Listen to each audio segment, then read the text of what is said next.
Hello friends, education 95 के YouTube channel में आपका एक बार पुनः स्वागत है। जैसा कि आपको पता है, हम मध्य प्रदेश इतिहास के बारे में चर्चा कर रहे हैं और उसके तहत हम लगभग भाग 8 तक की बातों को कवर कर चुके हैं। आज जो हमारा विषय होने वाला है भाग 9, अर्थात मध्य प्रदेश में वाकाटक वंश का नींव कैसे पड़ी और मध्य प्रदेश में वाकाटक वंश का इतिहास क्या था, इसकी जानकारी हम आज लेने वाले हैं।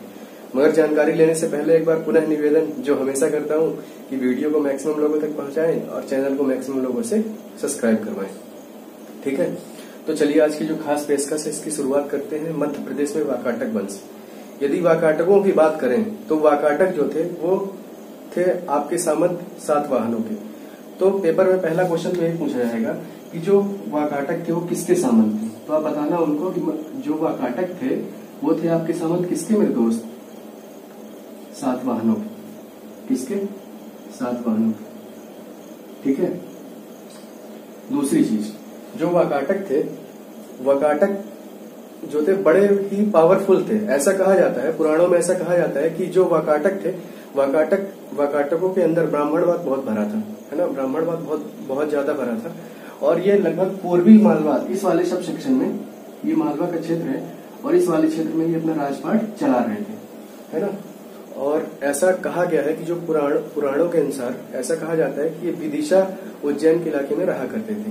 ठीक है, तो ये हुई साथ वाकाटकों की बात। अब वाकाटक की अगर बात हुई है तो वाकाटक के पहले शासक की बात की जाएगी। तो वाकाटक के जो पहले शासक थे उनका नाम था विंध्य शक्ति। क्या था मेरे नाम दोस्त? विंध्य शक्ति। विंध्य शक्ति, है ना। जैसे इनका नाम है वैसे इनके कुछ काम भी हैं। अगर विंध्य शक्ति की बात करें तो जो विंध्य शक्ति थे वो उज्जैन के क्षेत्र में निवास किया करते थे और इन्होंने अपनी राजधानी जो बनाई थी वो विदिशा को ही बनाई थी, है ना। ऐसा कहा जाता है कि जो वाकाटक थे उनकी राजधानी बरार थी। महाराष्ट्र का कुछ इलाका था यहाँ पे, है ना। यहाँ पे उनकी राजधानी थी वाकाटकों की। मगर जो विंध्य शक्ति थे, विंध्य शक्ति ने अपनी राजधानी बना के रखी थी विदिशा के क्षेत्र को। ठीक है। जो विंध्य शक्ति थे, विंध्य शक्ति के अंदर ब्राह्मणवाद बहुत भरा था। ब्राह्मणवाद, वो ऐसा सोचते थे कि जो ब्राह्मण है वो उच्च तबके के हैं, क्षत्रिय लोग कुछ भी नहीं है ना। मगर ऐसा तो है नहीं मेरे दोस्त। ऐसा है क्या? नहीं है। क्यों? क्योंकि ब्राह्मण, क्षत्रिय, शूद्र, वैश्य सब कहीं ना कहीं समान है। आज के युग में कहीं ना कहीं ये व्यक्ति सब समान है ना। अगर हमारे और आप जैसे लोग इस वीडियो को देख रहे हैं और आप पढ़ाई कर रहे हैं और तब भी आप ब्राह्मण, क्षत्रिय, वैश्य, शूद्र कर रहे हो तो आपकी पढ़ाई करने का और मेरे पढ़ाने का कोई मतलब नहीं है। ठीक है। तो इनकी सोच कुछ ऐसी थी कि ये सोचते थे कि जो ब्राह्मण है वो उच्च तबके के हैं। मैं तो ऐसा नहीं मानता। हाँ, ऐसा कुछ कहा गया है कि जब सिंधु घाटी थी तो सिंधु घाटी में क्षत्रिय सबसे ऊपर हुआ करते थे, है ना। क्षत्रियों का दर्जा सबसे ऊपर था। मगर जब वैदिक काल में लोहे की खोज हुई तो लोहे की खोज के उपरांत जो खेती थी वो कहीं न कहीं बड़ी मात्रा में बढ़ी और खेती जब बड़ी मात्रा में बढ़ी तो जो ब्राह्मण थे उन्होंने करवाए कर्मकांड। तो लोगों को ये लगा कि ब्राह्मणों के कर्मकांड करने से क्या हुई है, खेती का प्रचार प्रसार बढ़ा है। मगर ऐसा था नहीं। उस समय की जमीन क्या थी? फर्टाइल थी, उर्वरक थी। उसकी वजह से खेती बढ़ी और लोगों ने ये समझा कि ब्राह्मणों के यज्ञ करने से, हवन करने से खेती बढ़ गई है। तब से ब्राह्मणों का दर्जा आज भी ऊपर चला आ रहा है। मगर ऐसा नहीं है। आज हम सब लोग क्या है? बराबर है। तो विंध्य शक्ति ने क्या किया? विंध्य शक्ति ने ब्राह्मणवाद का प्रदर्शन किया और विंध्य शक्ति ने बहुत सारी जमीन ब्राह्मणों को गिफ्ट कर दी, है ना, दे डाली। ऐसा किया विंध्य शक्ति ने। और विंध्य शक्ति ने कोई खास विशेष काम किया नहीं। ठीक है। विंध्य शक्ति के बाद इसी कालखंड में जो अगले शासक हुए वो थे आपके प्रवर सिंह। क्या नाम था मेरे दोस्त? प्रवर सिंह, है ना। प्रवर सिंह प्रथम। तो जो प्रवर सेन थे, प्रवर सेन इस वंश के सबसे प्रतापी शासक थे। पूछा जाएगा कि वाकाटक वंश का सबसे प्रतापी शासक कौन था, तो आप उनको बताना प्रवर सेन। प्रवर सेन इतना पावरफुल था कि प्रवर सेन ने अपने राज्य क्षेत्र को पूर्वी मालवा से लेके पूरे के पूरे मालवा में अधिकार कर लिया। अर्थात मालवा के सेक्शन से लेके नर्मदा तक के क्षेत्र को इसने कवर कर लिया। और प्रवर सेन ने इतना ही बस काम नहीं किया। प्रवर सेन ने क्या किया कि बहुत सारे यज्ञ भी करवाए। उसमें से प्रमुख जो थे वो पहला था अश्वमेध यज्ञ और दूसरा था राजसूय यज्ञ, है ना। कौन कौन से यज्ञ करवाए? पहला यज्ञ था अश्वमेध यज्ञ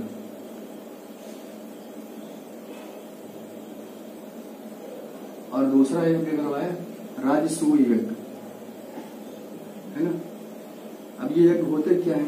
अश्वमेध यज्ञ ऐसा यज्ञ होता है कि अगर किसी क्षेत्र में सबसे प्रतापी राजा है तो राजा क्या करेगा कि अपना घोड़ा छोड़ देगा और अपना घोड़ा छोड़ने के बाद वो ये देखेगा कि इस घोड़े को कौन पकड़ता है और जो भी व्यक्ति इस घोड़े को पकड़ेगा उस व्यक्ति को उस राजा से लड़ाई करनी पड़ेगी।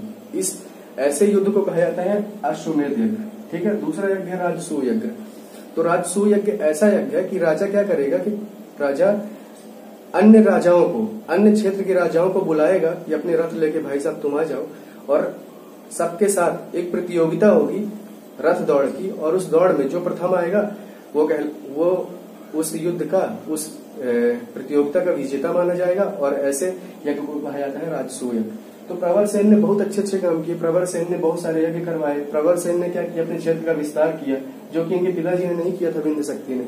ठीक है। उसके बाद प्रवर सेन को इसका क्या कहा जाता है, इस वाकाटक वंश का वास्तविक संस्थापक कहा जाता है। ठीक है। उसके बाद इसी कालखंड में जो अगले राजा हुए उनका नाम था पृथ्वी सेन। क्या नाम था मेरे दोस्त? पृथ्वी सेन। और जो पृथ्वी सेन थे इन्होंने कोई खास विशेष काम किया नहीं, है ना, और इन्होंने अपने पापा की दी हुई संपत्ति पर ही काम किया, और जितना इनका क्षेत्र था उसी पर ही काम करते रहे। ठीक है। उसके बाद इस कालखंड में जो अगले राजा है वो थे रुद्रसेन। क्या नाम था मेरे दोस्त? रुद्रसेन। ये बड़े इंपॉर्टेंट शासक। ठीक है। रुद्रसेन द्वितीय। ठीक है। अब रुद्रसेन द्वितीय जैसे ही आए तो इनको एक व्यक्ति चंद्रगुप्त द्वितीय का नाम आपने सुना होगा, विक्रमादित्य, उनकी पुत्री से हो गया प्यार, और उनकी पुत्री का नाम था प्रभावती, है ना, प्रभावती से हो गया प्यार। और प्रभावती से जैसे ही प्यार हुआ तो इन्होंने चंद्रगुप्त द्वितीय की पुत्री, है ना, प्रभावती से कर लिया विवाह, है ना। और विवाह करने के बाद ये अपना शासन चलाने लगे। मगर शासन चलाते चलाते हुआ ये कि इनकी हो गई मौत। क्या हुई मेरे दोस्त? मौत। 5 साल के बाद रुद्रसेन द्वितीय की हो गई मौत। अब रुद्रसेन द्वितीय की जैसे ही मौत हुई तो इनके 2 बेटे थे। एक का नाम था दिवाकर सेन। क्या नाम था मेरे दोस्त? दिवाकर सेन। और दूसरे वाले का नाम था दामोदर सेन। ठीक है।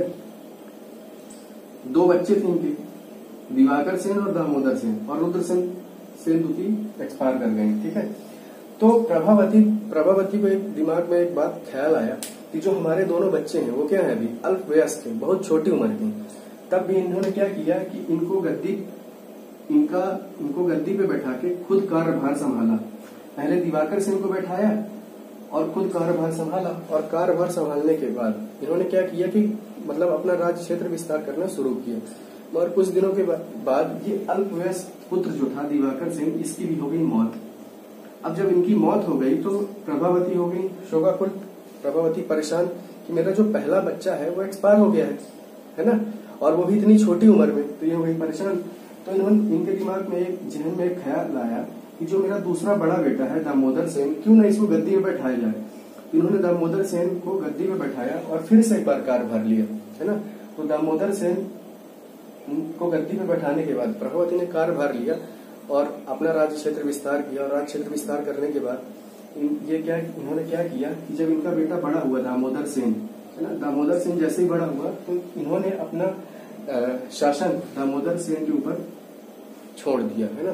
तो दामोदर सेन जैसे ही बड़े हुए तो उन्होंने क्या किया कि अपने क्षेत्र को तो विस्तार किया ही, साथ में ऐसा कहा जाता है, पुराणों में ऐसा कहा गया है कि जो दामोदर सेन है इनके सिक्के मिले हैं मध्य प्रदेश के छिंदवाड़ा से। कहाँ से मेरे दोस्त? छिंदवाड़ा। और छिंदवाड़ा में एक जगह है पांडुना, है ना, पांडुना। तो छिंदवाड़ा के पास एक पांडुना जगह है, यहाँ से इनके सिक्के मिले हैं। और इसके बाद जो वाकाटक वंश में जो भी राजा हुए उनका मध्य प्रदेश में कोई इतिहास देखने को नहीं मिला। हाँ, ये पूछा जा सकता है कि जो दामोदर सेन थी इन्होंने उपाधि क्या धारण की थी। इन्होंने उपाधि धारण की थी जो इनके पूर्वज थे, है ना। इनके पूर्वज कौन थे? इनके पूर्वज थे प्रवर सेन, है ना। तो प्रवर सेन द्वितीय की उपाधि ने ली थी, प्रवर सेन द्वितीय, है ना। प्रवर सेन द्वितीय की उपाधि लेके इन्होंने कार्यभार संभाला, और कार्यभार संभालने के बाद इन्होंने अपने राज्य क्षेत्र का विस्तार किया। और राज्य क्षेत्र को विस्तार करने के बाद इनके सिक्के छिंदवाड़ा के पांडुना से मिलते हैं, है ना। ये पूछा जा सकता है आपसे कि वाकाटक वंश के अंतिम राजा कौन थे, तो आप उनको बताना कि जो इनके अंतिम शासक थे वाकाटक वंश के, उनका नाम था पृथ्वी सेन द्वितीय। क्या नाम था मेरे दोस्त? पृथ्वी सेन द्वितीय। तो यहाँ से 3-4 अच्छे खासे सवाल निकल के आएंगे। 7 जो वाकाटक थे किसके सामंत थे, बताना आप उनको। ये सातवाहन के सामंत थे। इनके पहले शासक का नाम बताइए, तो बताना उनको विंध्य शक्ति, है ना। ऐसा कौन सा शासक था जो वास्तविक संस्थापक था, तो आप बताना उनको प्रवर सेन। ऐसा कौन सा शासक था जिसने 2 यज्ञ करवाए, अश्वमेध यज्ञ, राष्ट्रयुद्ध, तो उनको बताना प्रवर सिंह, है ना। ऐसे कौन सा शासक था जिनके सिक्के छिंदवाड़ा से मिले, तो आप उनको बताना दामोदर सिंह के, है ना। ये पूछा जा सकता है कि प्रभावती की शादी किससे हुई है, तो आप उनको बताना कि रुद्रसेन द्वितीय से इनकी शादी हुई है। और सबसे अहम सवाल इस वंश से निकल के आएगा कि जो वाकाटक वंश के अंतिम शासक थे उनका नाम क्या था, तो उनको आप बताना क्या था मेरे दोस्त, पृथ्वीसेन द्वितीय, है ना। तो इतना था वाकाटक वंश का इतिहास। इसी के साथ ये होती है क्लास समाप्त। अगले वीडियो में हम पढ़ेंगे मध्य प्रदेश में हुणों का आक्रमण। ठीक है, थैंक यू सो मच, जय हिंद।